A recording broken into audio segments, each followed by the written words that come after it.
The PS6 handheld leaked again, but this time it's actually way more important because it actually gives us a lot more info than we previously had. And the reason why I'm making this video is because of this. So yeah, let's not waste any more time and get straight into this more interesting leak, because again, this is a leak. So take it with a pinch of salt. It's not obviously confirmed by Sony. Of course, it wouldn't be this early, but you know, just take it with a pinch of salt. So let's dive straight into it and talk about what this is basically. So the PS6 obviously rumored to come out at some point in 2030, 29 or 28.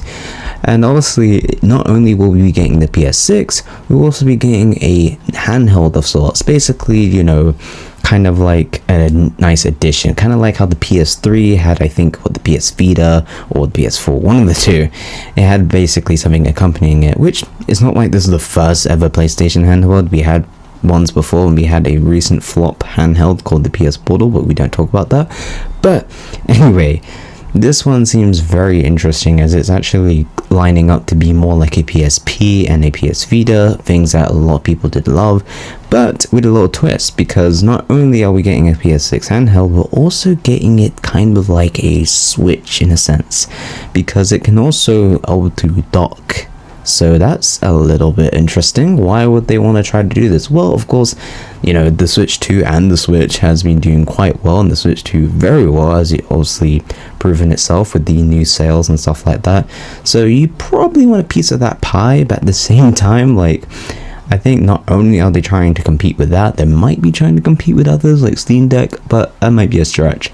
Again, we don't know what this obviously handheld will be, and until we actually get more proper info, or if not even more leaks, then we can't really say. But I'm deciding to making this obviously because of the information. So this one doesn't seem like a weak handheld. It actually seems like it's going to be, you know, kind of going toe to toe with what a home console would be than an actual, you know, handheld, which obviously kind of lagging behind and kind of roughly, you know, going at PS4 level or PS4 Pro, or trying to, you know, inch up to PS5, but we're not there yet, and I don't think we are going to really be for a while until the next generation starts with the next PS6, the next Xbox, whatever, because they always got a fancy name. So again, it's actually very interesting that we're obviously getting this, and that they're actually trying to make this a beefy handheld and not something, you know, kind of weak like the Series S in a sense for handhelds. This one's actually might be a little bit going to toe to toe, which is why the price as well, may add, doesn't really make sense. So people are thinking $399, $499, trying to also match the Switch 2, because obviously it's, you know, everything it's trying to match, it seems like, other than the power, which is meant to be probably exceeding that of the Switch, which makes sense. But, you know, not everything could just be handled with power. You know, certain character can tell us that very well. And, you know, again, it's just kind of weird that they're obviously pricing it the structure, considering the specs of the machine, which they'll technically be selling at a loss than anything. And obviously, unless that is their aim and trying to really compete and try to take a piece of their pie, then that is an interesting one, because, well, the specs are trying to say something more close to, I guess, 16 gig of RAM, you know, well, not 16, I think more 24 gigs of RAM, which makes a little bit of sense, but at the same time, wouldn't that be quite expensive, like spec wise and everything like that? So again, it does seem kind of interesting that they're going with this approach, but like I said before, they'll be selling it more at a loss, but it's entirely up to Sony at this point, because they've just been doing some weird things. Which moves to another point I want to mention, is obviously the screen and stuff like that. The screen itself seems, again, like the Switch 2, probably going to be 1080p, but obviously might be higher, of course, because how many times have I mentioned that the similarities are like really there? You know, 1080p screen, high refresh rate, you know, probably going to be big and bulky. Well, not that bulky, probably, I don't know, but if it's going to have like 24 gigs of RAM, it's probably going to be fairly bulky.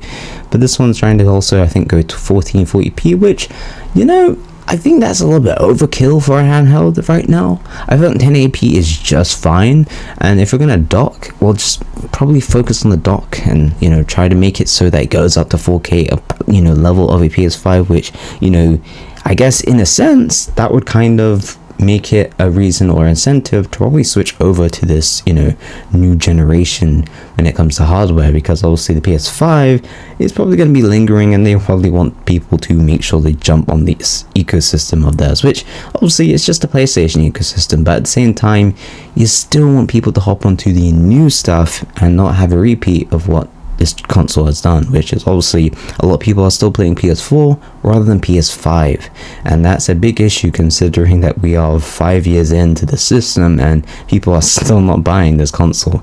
So I guess they probably trying to, you know, remedy that with this handheld, which again, pretty smart if that is the case, but we'll have to go and see. The last point I want to mention is, will this handheld kind of be supported long term? Because it's all nice, you know, you advertising it for a bit, for like a month or two, and then dropping it instantly. And again, a lot of people will be investing probably into this handheld.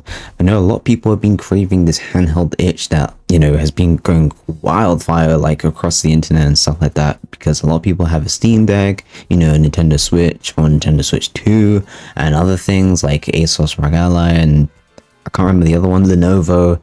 You know, again, there's so many handhelds out there, but a lot of people are really loving this. But if people are going to invest into this, they want to know that their stuff is going to be supported for a good while. Like, they don't want it to be like, I don't know, an Xbox Series S where it's kind of despised and, you know, no one wants to support it, even the developers. And another point, again, is will it be accessible for developers? Because at the end of the day, they need to put their games on there, and you want them to put their games on there. So if you're not going to make a handheld that's, you know, good enough for them to easily, you know, dump their games on there, obviously well optimized and stuff like that, then it's going to be an issue, because we don't want a PS3 situation again now, do we?